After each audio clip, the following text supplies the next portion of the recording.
fun.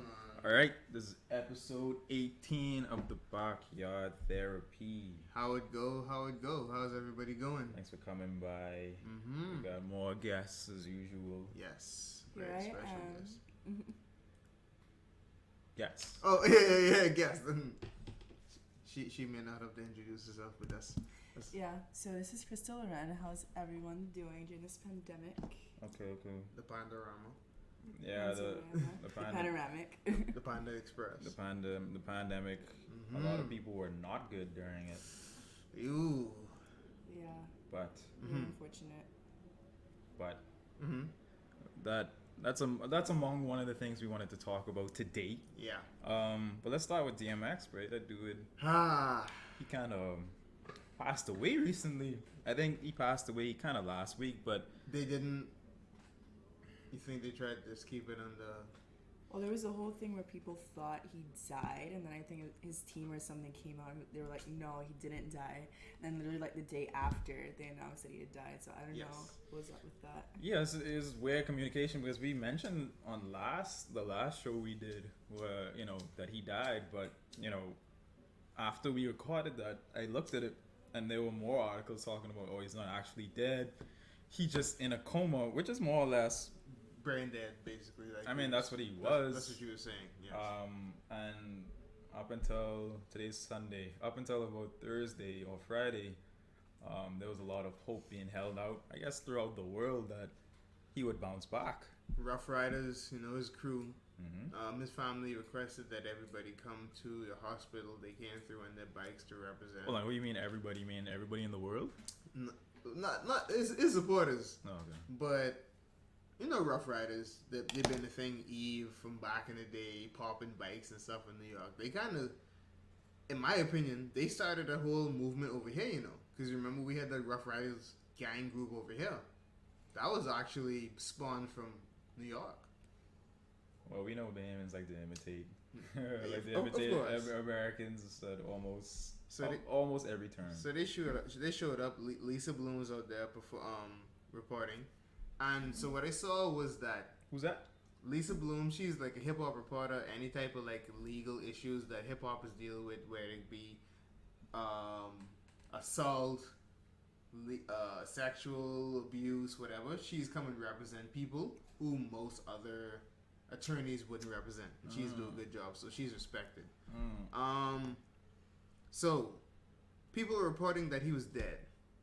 When his close managers or someone else came out and was like, "Oh no, he's not dead," and then his family had to come out and be like, "Wait, we ain't never tell this dude to say this. We ain't never tell you to give a statement. This man is dead." You know what I mean? And unfortunately, that was the case. But there's no doubt as to how influential DMX has been, not only to hip hop, but like music on the whole. Yeah, I mean, could you imagine hip hop without like DMX's influence? No. How many people were? We wouldn't have no Ja Rule. Exactly. We wouldn't have a lot of We people. would not have Shine. Yeah. We would not have made 50 Cent a Pop Smoke. You know what I mean? Definitely a lot of big figureheads in hip hop nowadays that probably would not have been there unless DMX So put out the music that he did. So I think he was truly an icon. Definitely. And he definitely inspired so many individuals today to create music. I was extremely happy when him and him and Snoop Dogg did that verses. You could tell he was tired too, bro. And I just wanted to wish the best for him because I know he been through a lot. I think, did we discuss the story I told you about him, how he got on crack in the first place in the last episode? You told me in person, but I don't think it was in Okay. those. Should I get into that slightly? If you want to. Okay. Well, I saw an interview where he was talking to some guys, right? And he was saying how this is when he first started rapping. He was doing a beatbox, 13, I think he said. And he had like an OG, a 30-year-old. He'd beatbox to do with rap. And he looked up to him. And DMX ain't never. My mom knows about DMX and all. She was hurt. But he looked up to him. His mom really abandoned him, didn't really care about him, left him in a foster home, kind of like a Mike Tyson situation. Yeah. And so, you know, when you're in New York, it's the gang, they're your family. 30-year-old or some dude who he respected. He was like, he's rap.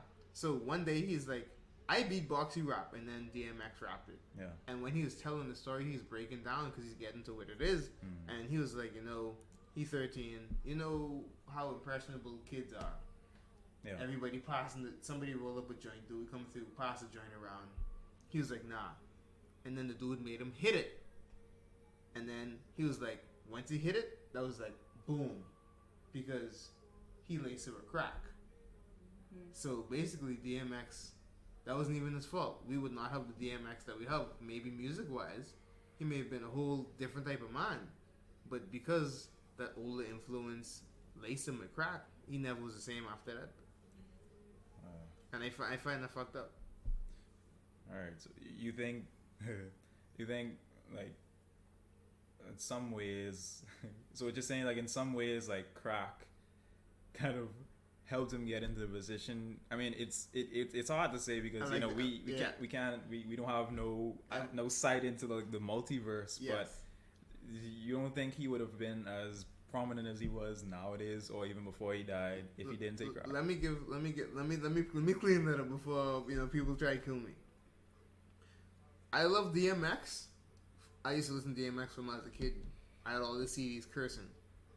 DMX appealed to me, and what I think is appealed to like a lot of people was the fact that he was, I'm a dog. Like you could tell this nigga on drugs. I feel like drugs kind of influence Exactly. most of the music industry, depending on the stage that an artist is in their life. You can tell the different like vibes that they're getting with their music, you know. Exactly. So you can tell the difference between someone smoking weed, someone on crack, someone on Molly, Xans. someone on a Xan. I feel like every artist, you can tell what they're going through and what they're on. So I feel like we would definitely have a different DMX today. A lot of them just make it known, like, you know, in the beginning, in the intro to the song, you have doing the cup of lean and stuff. Cup of lean. Lighten up they joint. You can hear them slurring their verses. You can Right. understand the thing. So, But before you get to that, I want to say that, unfortunately, I think what made DMX even more of a star, not just because of that, because he was, I'm sure he was a different person before the whole crack lace situation. Because because I've seen what crack has done to people, especially black people in America. Yeah. That you're not the same anymore. You don't think the same. Yeah. So for him to say the things that he was saying, him being aggressive, going to jail, off of like unnecessary stuff when he's rich. But it also is like how we talk about the gangster appeal with the guns and stuff. Right. We love that shit. We love to hear crazy shit like there's something new. Yeah, we like to call it nigga music. Nigga music, because like beatbox is a good example. I think beatbox is nigga music. It's Straight up. Lovely nigga music. It's addicting to listen to. It's easy to catch on to. Like, it was easy to catch on. A lot of niggas love it. So that's what it is. What's he talking about? Is he saying something in the song that's like super? I mean, obviously he's rapping. Yes. He's using his lyrics. Yeah. But the beat, what he's saying, oh, I gotta blow these niggas' legs off and stuff. Yeah, blowing Wait, niggas I mean, off. that gets your adrenaline going. It does. Because it's for normal people like us who ain't in the streets, that's like a life that we always unfortunately admire off of movies, mafia movies and stuff like that. But we know that the consequences that come with that is fucking death and use a target. But we love it, babe. Yeah. We love it. Some So strange fascination. So my question is, do you feel like obviously the dude is whoever his guardian was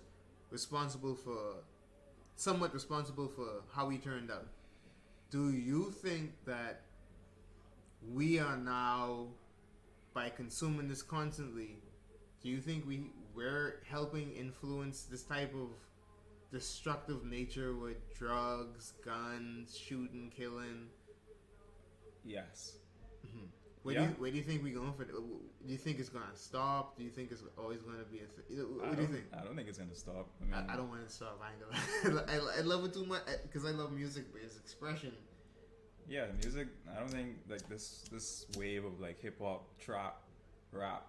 I don't think it's gonna go anywhere for a long time because it's way too appealing. It's been around for how long? How long is like trap as we know it, like New York, like drill or something, or Chicago, yeah. Chief Keef them back like 10 years ago. So 2000s, yeah. Yeah, right. So early 2000s. It's been here for that long. Our kids love it. We love it. Why is that gonna change? Too many people love it. Yeah, too many people love it, and I guess that's the situation, unfortunately, where we had to deal with DMX. But prayers to his family. Hopefully, it's a learning lesson for everybody. You know, his album sales could go with the fucking roof now. I hope his family is well compensated for that.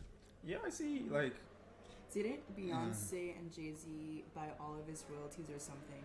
They're giving them back to his kids. That's dope. They bought it for $10 million. That's dope. They're giving it to all. I think. How many kids does he have? I'm not sure. A lot. Plenty. Oh, I think it was like 17 kids. They're giving it back to him. But yeah. His master copies, yeah, that's what it is. Oh, his masters. The masters. Yeah, so they bought all of that. That's all they need. Well, I hope they didn't sell it for 10. I hope they didn't. They sold it to his kids for like $1 or something, I heard. Well, I hope whoever had his masters didn't sell it to Beyonce and Jay-Z for $10 million because it should be worth way more than that. Definitely. But as you said, you know, it's a very sad situation. Gone too soon. 50 years old, right on the dot. So, rest in peace.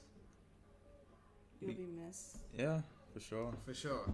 So, hopefully we see more of him. We got these vaccines in the Providence now, man. They've been there for a while. Yes. Are you getting your shot? I'm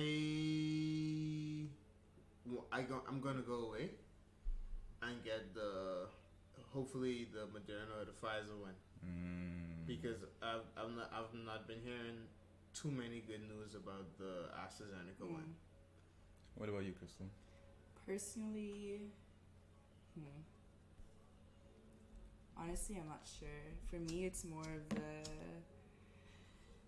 I want to take a stand to say I shouldn't have to take a vaccine to be able to travel and live normally. I feel like it's almost an ultimatum where if you don't take the vaccine, you're not going to be able to dine in at restaurants, you're not going to be able to go travel. I feel like I don't mind taking a vaccine. I don't mind any of that. I don't mind taking medications. I don't mind the masks, any of that. I'm just saying, it's going to be to the point where I can't do certain things because I don't take a vaccine, I think it's a problem. I think it's a taking away from my basic human rights. Okay.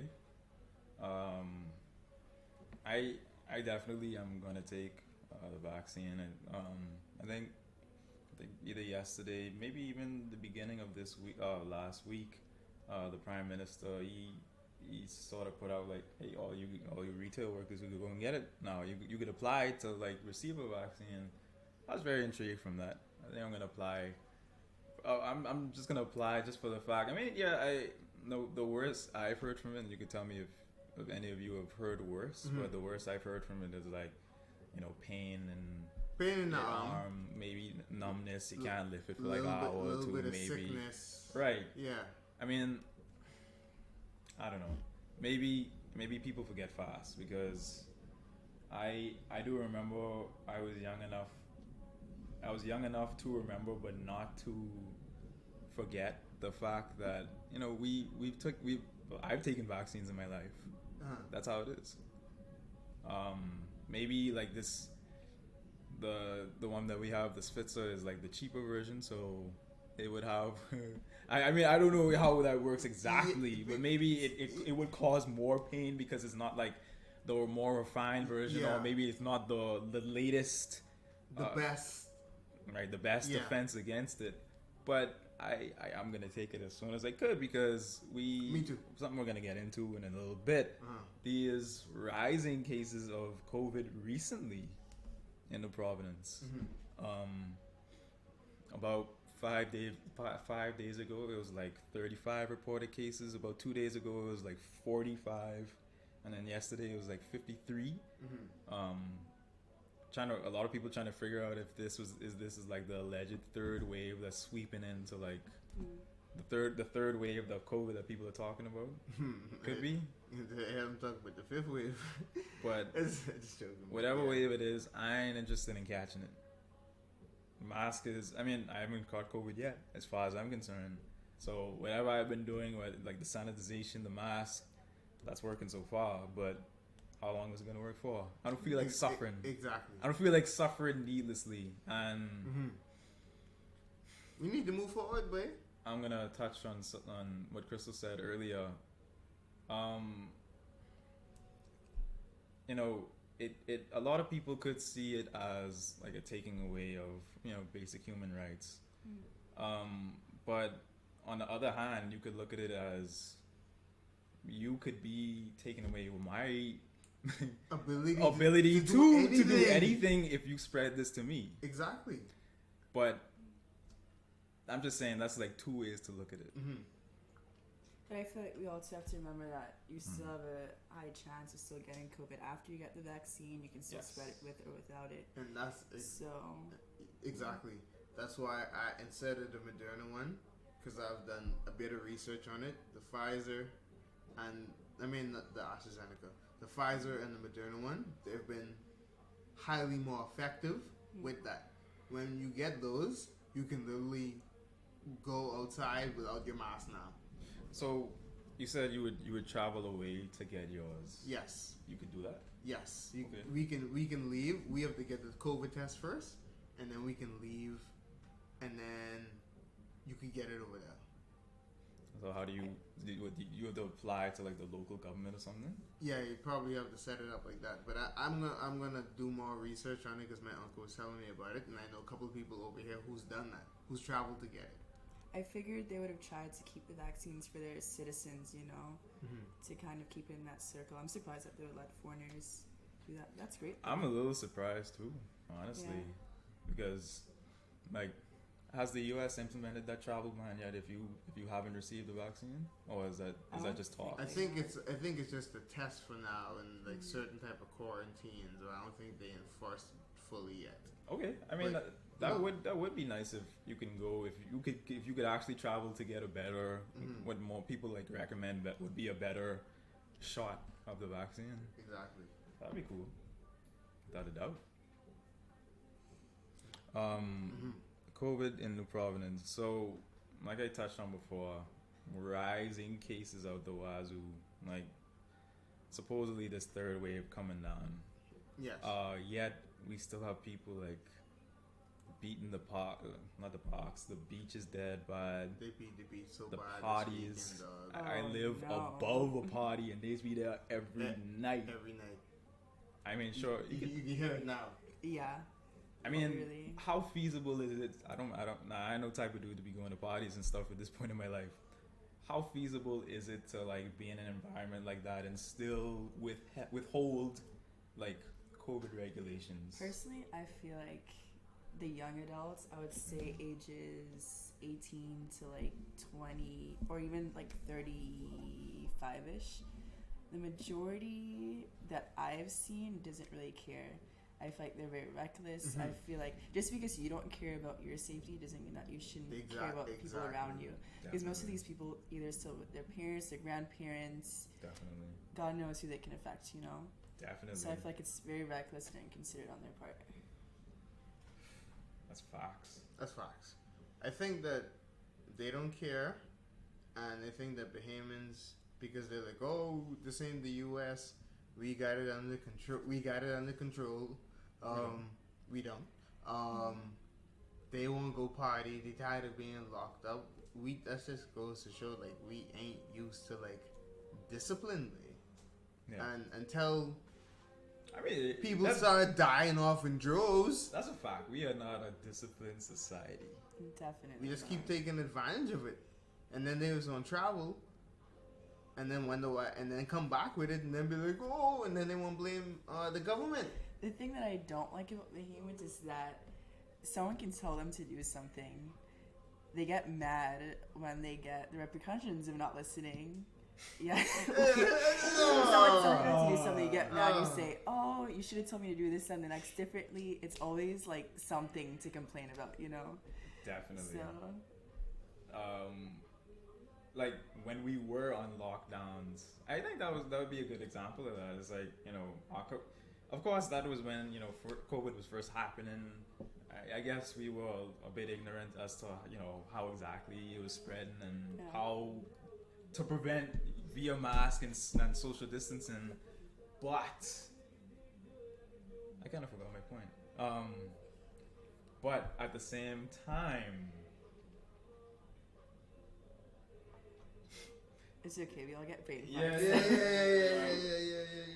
all surviving. Yeah, but you know, we yeah, I dropped it. Sorry. No, man, it's cool. Yeah, I'm thinking that we're not going to be back to normal for at least 3 to 5 years, realistically. I know many hotels are closing until like 2023. That's insanity. Quite ridiculous. That's insanity. I think that's a good ballpark figure as to when we're getting out of this. Yeah. Because of just the unsurety of still kind of what's going on. I mean, now we're just getting around to, and this is just like the first dose of vaccine you would have to take. You have to come back in like 2 or 3 months. Yeah, to take the second. Yeah, the second one, and there's an issue with that too. Yeah, so I saw I saw an article today where it's like, I'm not gonna say a high figure like 80%, but it was more like 60% of the U.S. Army just refused to like take the vaccine, and it's just like, damn, we have some real like. There's a bunch. Wait, the anti-vaxxers are strong, you know. And still, you know, I still be on the fence about that because I'm still like, you know, this is something you shouldn't really jump to so fast and be like, wait, I gotta take this right away, because you don't know what would the long lasting effects actually be. Yeah. Because they develop it in what, 9 months? Yeah, personally, I am not for or against the vaccine, but I would say it's been way too fast that we've seen these vaccines pop up. I mean, they haven't even gotten vaccines for cancer and all these. That's the same thing I was thinking about. The basic common cold. It's like the other day. Yeah. I was like, wait, these dudes still ain't find like no real cure or what happened vaccine for these things that's been happening for years. Sure, we get rid of some of them. Yeah. Like what HIV and stuff like that. And then COVID popped up in 2019. Niggas like, we're on it. You know what I mean? Like, why are we caring so much about? Is it because it's taken away our freedom initially? I think that has a lot to do with it. I mean, people staying at home. I think we started to see some of the effects of like just people being locked up for like a year. Because you know, in America, these mass shootings like started happening again. Like it was nothing. There was another one the other day, no. And it's happening at almost an accelerated rate. These people are cooped up at home for a year. They ain't at home. They ain't got nothing to do. They live with like 7 people or something. So you know they don't have any personal space. A lot of them have to get out. Who find that? They clear their mind. Right. But that was taken away from them. A lot of Bahamian guys weren't able to sweetheart. You know, they have to stay home with their wife. So that's a lot of divorces. Yeah. Yes, a bunch of divorces, a bunch of unwanted children. Oh yeah, a lot of kids. You know how much people are pregnant now? Yes, pregnant. A lot of people figuring out that people was actually had a kid that they had no idea about. Wait, so much things that been happening. But it's nuts. COVID is showing a lot. Another thing COVID has done is caused a lot of people to. It's weird. Because, you know, Bahamians always, like, follow. They're like, man, they like follow. But now everybody have, like, a food shack. Everybody selling food. Everybody have an Uber now.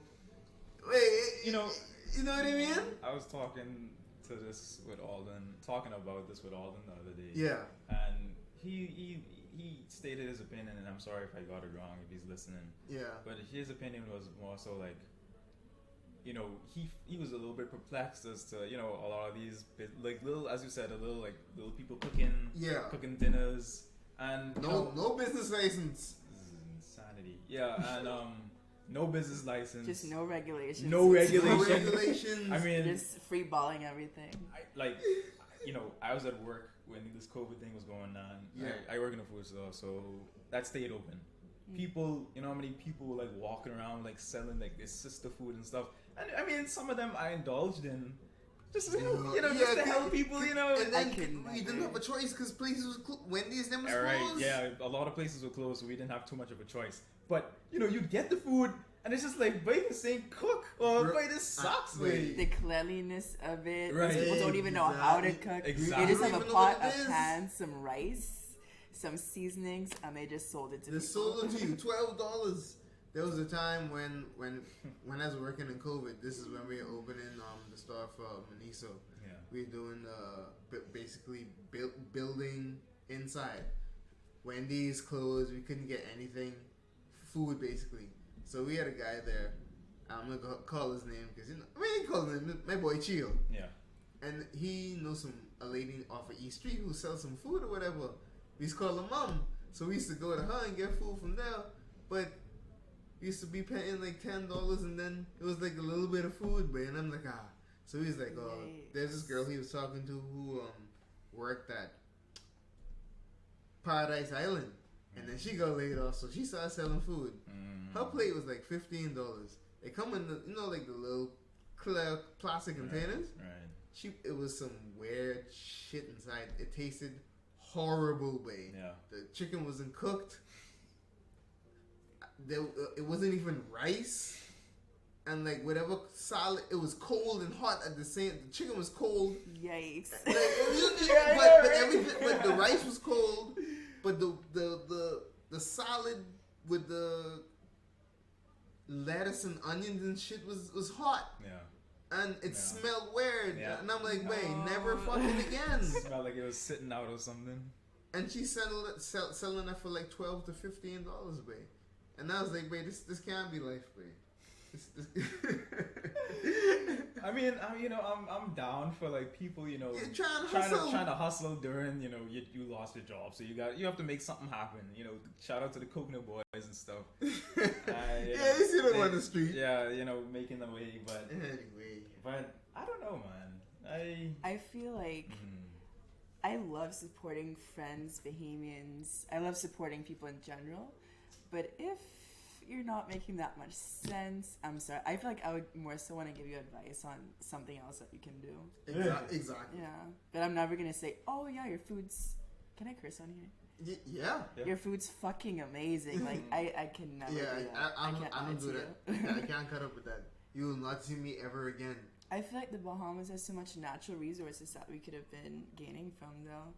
We just sold our soul to... We keep selling them. So. We keep selling everything that we can actually benefit and generate money from to stimulate our economy. Did you know that it's actually illegal for Bahamians to sell salt? There's a contract. I'm not going to call the company's name. I'm not going to get sued. But there's literally a contract that we can only sell salt to XYZ company, and none of us are allowed to sell it ourselves. So imagine we're exporting the salt, they're packaging it, and we have to buy it back from them to get our own salt. I had no idea. Yeah. I had no idea. And then what's going on with the pineapples? We are literally doing this to ourselves. What's going on with the pineapples? People keep telling me about... Luther has amazing pineapples. And like, what are we doing with them again? Are we exporting them or something? To some degree. Are we gaining properly? I'm not 100%, but I don't think it's like, a giant export of Bahamian pineapples to the US. I don't believe. I could be wrong. I highly doubt it. Yeah, so another opportunity being wasted. And then they finally stopped drilling for what that is, aragonite, right? For now. Because they was like, we didn't find anything. After years of them doing it, they're like, we didn't find nothing, so there's no oil. How much money was put into that? Too much. Shouldn't have been anything in the first place. And then, I know we getting there political, but what do we owe the Chinese? I need to know. Right? I need to know what we owe the Chinese. A lot of money. That's what we owe them at this point. A lot of money, dog. Because things getting scary inside Nassau. Very. Did you see what's it called? The truck that they have over. There's literally a fucking military truck over here. Like No. What is it called, Dread? A tank. They sent us 3 tanks. Really? China? They were downtown. I have to pull up the picture. Oh my god. Really? They were literally military grade tanks that China sent to the Bahamas. I think it was in January. Look, Really? backyardigans. They're putting y'all on game. I had no idea about it. Apparently we have time. Oh my goodness. Bahamas. We so start seeing Bahamians with open carry walking around with their fucking AR-15s and shit. Bro, We soon get to that type of state. when I saw Oh, they this were is like, it. Talk Armored cars. foolishness, dog. yeah, that's like armed. Gifts from China. Yeah, that's like Gifts. Who did they give it to? that's like armed trucks you would see in like Iraq. Iraq. During the Iraqi war. You know. Yo, are they setting up like We're prepared for a battle. base here in the event like that if like they go to war? Like okay, I about to ask a question. I know we're already in bed with the U.S. slightly, but the U.S. don't fuck with us like that. China loves us. They've been fucking us. If something go wrong with China and America, what do you think will happen to us? That's gonna be the middle ground. You think it'll be a middle ground? Yeah, I mean we're. Oh yeah, well we're- we do have that the U.S. embassy coming up, the new one. I mean, dog, this is an independent country, so we ain't gonna be like so automatically. I don't know how that works. To But me, I feel like we're always going to be the middlemen that are going to Yeah. be fucked over. I feel like if there were I to agree. be a war, I feel like the Bahamian people would be high-key fucked. They're going to use this Definitely. as their middle ground to transport everything. Exactly. The bombs, just because we're allies to these people are going to We're bomb gonna get our bombed. shit. I'm like, the second I hear something happening, I am leaving this Yep. country. It is GTG, adios. bro, when I first saw like when they were implementing VAT and like military helicopters and ARs were VAT free, I was like, what? What? What do you mean? Are you trying to tell me something? Wait, Andrew, do you know I hear like a military helicopter or a helicopter fly like over my house like almost every night? That's crazy. Helicopter fly over more than planes in the east. As Yeah. like, you know. There are a few like, well, yeah. When I did live east, there were a few like toy helicopters that would fly over, but it might have been something A different. lot happening, dog. But backyardigans, y'all know what's happening. Yeah, I mean that's all we had listed. That's all we got listed for Yeah, tonight. That's all we got. Thanks for coming out. Thanks It's for been coming out. It's been episode 18. It's been real. been Thanks real. for listening thus far. You are a G if you are still here. Hey, Yeah. thank you for our special guest, Crystal. Yeah. It's Thanks. a pleasure to be here. Thanks for coming out. It was a great show. Mm-hmm. Well, this is it. Peace.